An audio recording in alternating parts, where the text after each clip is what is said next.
belga. Le conseil d'administration de la RTBF a approuvé vendredi nouvel organigramme général, en application de nouveaux plans stratégiques, Vision 2022. Il est basé sur la création de deux grands pôles, l'une baptisé « Contenu », l'autre « Médias ».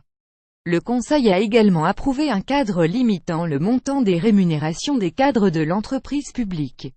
Les administrateurs avaient déjà approuvé il y a une quinzaine de jours les grandes lignes du nouvel organigramme.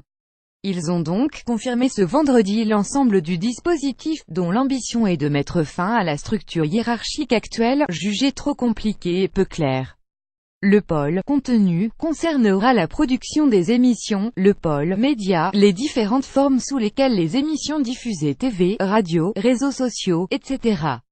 Les autres services, les finances ou les ressources humaines, seront considérés comme « support ». Le CA a aussi décidé de limiter les rémunérations de certains de ses hauts dirigeants, qui ne devront en tout cas pas dépasser celles de l'administrateur général. Il était en effet apparu récemment que certains cadres supérieurs de la RTBF avaient des rémunérations supérieures à celles de administrateur général. L'ouverture de la fonction de directeur général du pôle Médias dans les prochains jours a aussi été décidée par le Conseil.